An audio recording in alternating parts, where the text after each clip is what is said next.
Hello friends, good morning, नमस्कार, आदाब, सत श्री अकाल। स्वागत है आप सभी का आपके अपने चैनल यूके स्टडी सर्कल में। फ्रेंड्स, आज के इस वीडियो में हम कवर करेंगे राष्ट्रीय, अंतर्राष्ट्रीय और उत्तराखंड की महत्वपूर्ण खबरों से संबंधित टॉप 10 करंट अफेयर्स क्वेश्चंस, जो कि आने वाले एग्जाम्स के पॉइंट ऑफ व्यू से बहुत इंपॉर्टेंट होंगे। साथ ही इन क्वेश्चंस के से रिलेटेड कुछ इंपॉर्टेंट फैक्ट्स और इन्फॉर्मेशन पर भी बात करेंगे। उसके बाद चर्चा करेंगे पिछले वीडियो के दौरान पूछे गए क्वेश्चन पर, और सबसे अंत में होगा क्वेश्चन ऑफ द डे यानी आज का सवाल। फ्रेंड्स, आज के वीडियो से रिलेटेड पीडीएफ के लिए आप हमारे Telegram channel UK study circle को ज्वाइन कर सकते हैं, जिसका लिंक नीचे डिस्क्रिप्शन में दिया हुआ है, या फिर आप इसे अपने टेलीग्राम ऐप पर यूके स्टडी सर्कल सर्च करके भी ज्वाइन कर सकते हैं। तो आइए शुरू करते हैं आज के करंट अफेयर्स का वीडियो। तो फ्रेंड्स, आज का पहला क्वेश्चन है, शिवालिक एलिफेंट रिजर्व को किस वर्ष एलिफेंट रिजर्व का दर्जा दिया गया था? और इस क्वेश्चन के ऑप्शंस हैं ए 2000, बी 2002, सी 2008 या डी 2015। और इस क्वेश्चन का सही आंसर है ऑप्शन बी 2002, यानी 2002 में शिवालिक एलिफेंट रिजर्व को एलिफेंट रिजर्व का दर्जा मिला। Friends, Shivalik elephant reserve Dehradun में राजाजी राष्ट्रीय उद्यान के समीप है।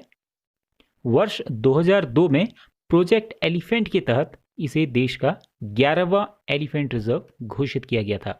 याद रखेंगे, 2002 में 11वां एलिफेंट रिजर्व प्रोजेक्ट एलिफेंट के तहत। शिवालिक एलिफेंट रिजर्व को भारत में पाए जाने वाले हाथियों के सबसे उच्च घनत्व वाले एलिफेंट रिजर्व में से एक माना जाता है। फ्रेंड्स, कंसोरा बड़कोट एलिफेंट गलियार भी इसके पास ही स्थित है। प्रदेश सरकार देहरादून के जॉली ग्रांट हवाई अड्डे के विस्तार के लिए शिवालिक एलिफेंट रिजर्व में आने वाली भूमि का प्रयोग कर रही है, इसीलिए यह आजकल चर्चा में है।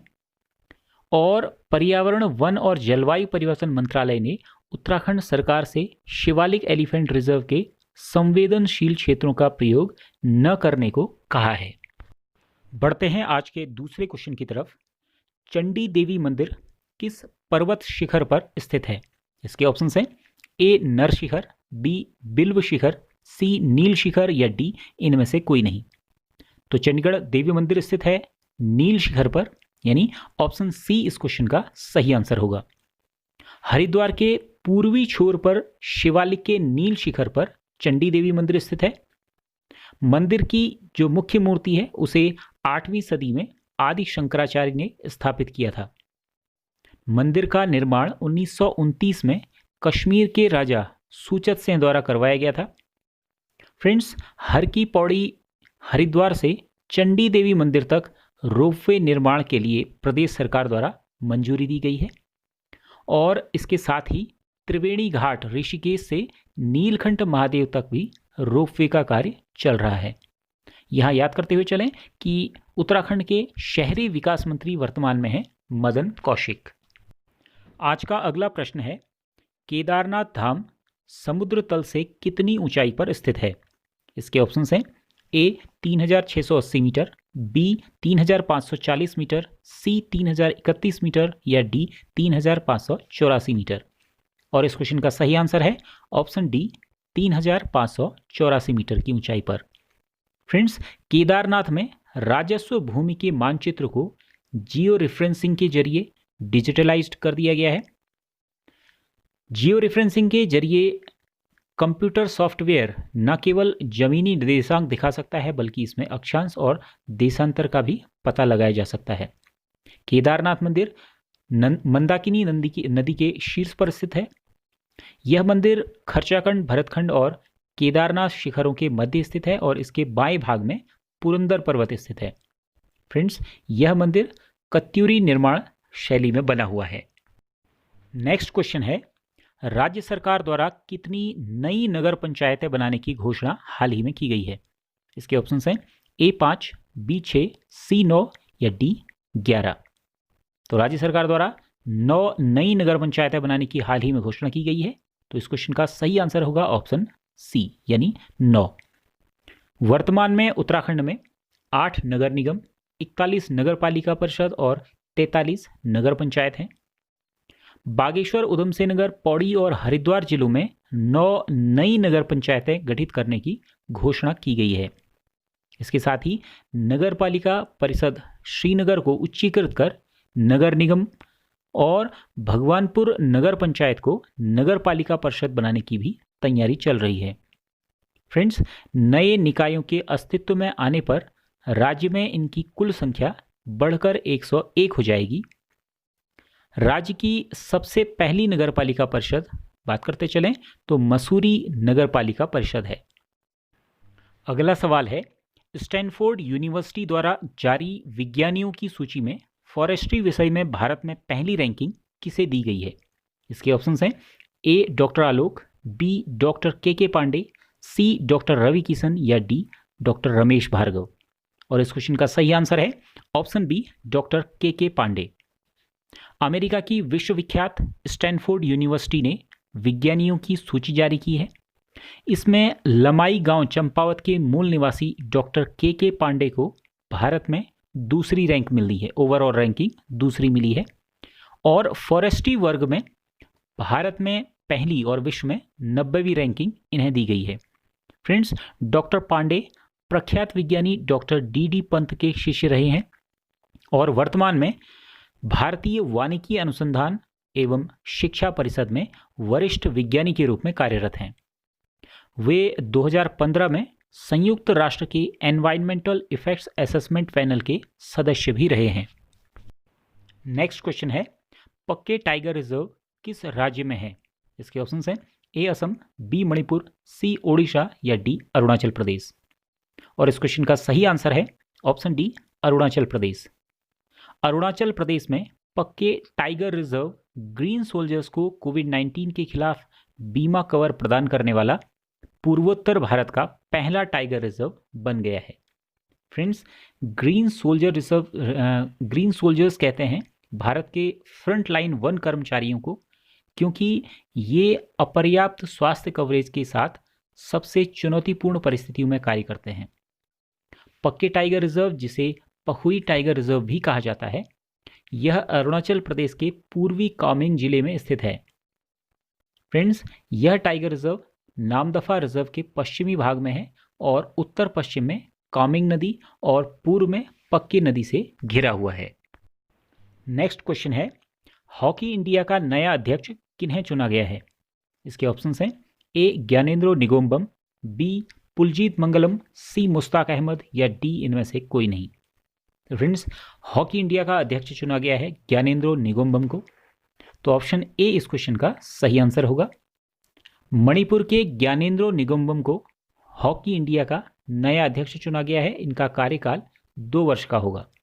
फ्रेंड्स, बात करें हॉकी इंडिया की, तो हॉकी इंडिया की स्थापना हुई थी 20 मई 2009 को और इसका मुख्यालय नई दिल्ली में है।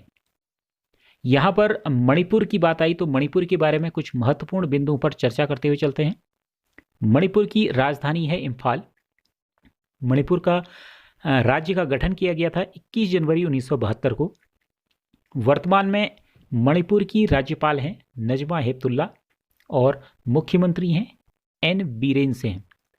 फ्रेंड्स, मणिपुर में पूर्वोत्तर में ताजे पानी की सबसे बड़ी झील लोकटक झील स्थित है। तैरते हुए द्वीप इस झील की मुख्य विशेषता है। विश्व का एकमात्र तैरता हुआ राष्ट्रीय उद्यान केबुल लामजाओ राष्ट्रीय उद्यान इसी झील पर स्थित है। इस झील को लाइफ लाइन ऑफ मणिपुर भी कहा जाता है। यह आर्द्र भूमियों की रामसर सूची में भी शामिल है। अगला सवाल है, EOS-01 किस देश का एक उपग्रह है? इसके ऑप्शंस हैं ए भारत, बी चीन, सी अमेरिका या डी रूस। तो फ्रेंड्स, EOS-01 भारत का एक उपग्रह है, तो ऑप्शन ए इस क्वेश्चन का सही आंसर होगा। इसरो ने सतीश धवन अंतरिक्ष केंद्र श्रीहरिकोटा से प्रक्षेपण यान PSLV C49 के जरिए एक साथ 10 सैटेलाइट लॉन्च किए। इसमें भारत का EOS-01 सैटेलाइट भी शामिल है, जो हर मौसम में पृथ्वी पर नज़र रखेगा और उसकी जानकारी यहाँ पृथ्वी पर वैज्ञानिकों को देगा। फ्रेंड्स, यह इसरो के PSLV का 51वां मिशन है और इस मिशन में EOS-01 के अलावा जो 9 अन्य उपग्रह हैं वो लिथुआनिया, लग्जमबर्ग और यूएसए के हैं। फ्रेंड्स, मित्र देशों के उपग्रहों को अंतरिक्ष विभाग के न्यूरोस्पेस इंडिया लिमिटेड यानी एनएसआईएल के साथ एक वाणिज्यिक समझौते के तहत लॉन्च किया जा रहा है। यहाँ बात करते हुए चलते हैं इसरो की। तो इसरो का पूरा नाम है इंडियन स्पेस रिसर्च ऑर्गेनाइजेशन। इसकी स्थापना की गई थी 15 अगस्त 1969 को। इसरो का मुख्यालय है बेंगलुरु में और वर्तमान में इसके अध्यक्ष हैं के शिवन। अगला सवाल है, हाल ही में व्हाट्सएप ने भुगतान सेवाओं को संचालित करने के लिए भारत में कितने बैंकों के साथ समझौता किया है? इसके ऑप्शन हैं A2, B4, C5 या D6। और इस क्वेश्चन का सही आंसर है ऑप्शन सी, 5 बैंकों के साथ। फ्रेंड्स, व्हाट्सएप ने अपनी भुगतान सेवाओं को संचालित करने के लिए 5 भारतीय बैंकों SBI, HDFC, ICICI, axis bank और जियो पेमेंट बैंक के साथ साझेदारी की है। NPCL यानी national payments corporation of India द्वारा व्हाट्सएप को UPI यानी यूनिफाइड पेमेंट इंटरफेस को श्रेणीबद्ध तरीके से लॉन्च करने के लिए मंजूरी दी गई है। फ्रेंड्स, यहाँ पर याद करते हुए चलें कि व्हाट्सएप जनवरी 2009 में रिलीज हुआ था और इसकी जो पेरेंट कंपनी है वो है फेसबुक। आज का 10वां और अंतिम क्वेश्चन है, पहले भारत नॉर्डिक बाल्टिक कॉन्क्लेव में भारत का प्रतिनिधित्व किसने किया? इसके ऑप्शंस हैं A Narendra Modi, B Amit Shah, C Rajnath Singh या D S जयशंकर। और इस क्वेश्चन का सही आंसर है option D, S Jaishankar. Bharat के विदेश मंत्री S जयशंकर ने पहले भारत नॉर्डिक बाल्टिक कॉन्क्लेव में भारत का प्रतिनिधित्व किया। फ्रेंड्स, 5 नवंबर 2020 को हाल ही में पहला Bharat Nordic Baltic conclave virtually आयोजित किया गया था। इसमें भारत का प्रतिनिधित्व किया गया भारत के विदेश मंत्री S जयशंकर द्वारा। इस कॉन्क्लेव को संयुक्त रूप से विदेश मंत्रालय और भारतीय उद्योग परिसंघ द्वारा आयोजित किया गया था। फ्रेंड्स, यहाँ पर बात करें नॉर्डिक बाल्टिक 8 के बारे में, तो नॉर्डिक बाल्टिक 8 में Estonia, Denmark, Finland, Latvia, Iceland, Norway, Lithuania और स्वीडन, ये 8 देश शामिल हैं। फ्रेंड्स, लिथुआनिया में लेज़र तकनीक की उच्च विशेषज्ञता है और लेज़र संबंधित उत्पाद भारत के साथ लिथुआनिया के व्यापार का सबसे महत्वपूर्ण हिस्सा बन गए हैं। फ्रेंड्स, अब बारी है पिछले वीडियो के दौरान पूछे गए क्वेश्चन की। ये क्वेश्चन था, मुगल शहजादे सुलेमान शिकोह को किस गढ़वाल शासक द्वारा आश्रय दिया गया था? और यूके स्टडी सर्कल के व्यूअर्स में से जिन जिन लोगों ने इस क्वेश्चन का सही आंसर दिया उनके नाम हैं प्रीति नेगी, गुलाम फरीद, सूरज मेलकानी, शीतल गोस्वामी, विकराज सिंह, नारविन जोशी, राकेश सिंह, सीमा कुमेरी, सुनील बिष्ट, LS, डी बेडवाल, अमित नेगी, प्रियंका पाटनी, जीवन जोशी, वर्षा भंडारी, मनीषा पांडे, हिमांशु कलोनी, सुहेल अंसारी, रविंद्र कुमार, लखविंदर सिंह, पूजा बोहरा, मिलन बर्मन, अंकित कुमार आर्या, बब्बी बोहरा, पूनम पांडे और अनिरुद्ध शंकर। फ्रेंड्स, आप सभी लोगों को बहुत बहुत बधाई और हार्दिक शुभकामनाएं। और इस क्वेश्चन का सही आंसर है ऑप्शन सी, पृथ्वीपति शाह। फ्रेंड्स, 1958 में औरंगजेब और दारा शिकोह के बीच उत्तराधिकार का युद्ध हुआ जिसे सामूगढ़ युद्ध के नाम से जाना जाता है, जिसमें दारा शिकोह की पराजय हुई। इसके बाद दारा शिकोह का पुत्र सुलेमान शिकोह शरण लेने के लिए गढ़वाल में गया। तब तत्कालीन गढ़वाल शासक पृथ्वीपति शाह ने सुलेमान शिकोह को अपने यहाँ शरण दी और औरंगजेब के कई प्रयासों के बाद भी पृथ्वीपति शाह ने अपनी शरण में आए सुलेमान शिकोह को सौंपना स्वीकार नहीं किया। लेकिन 1960 में उसके पुत्र मेदिनी शाह ने धोखे से सुलेमान शिकोह को राजा जयसिंह के पुत्र, राजा जयसिंह जो कि औरंगजेब की तरफ से सुलेमान शिकोह को ले जाने आए थे, तो उसके पुत्र राम सिंह के हवाले कर दिया गया सुलेमान शिकोह को और बाद में औरंगजेब द्वारा मई 1962 में उसकी हत्या करवा दी गई।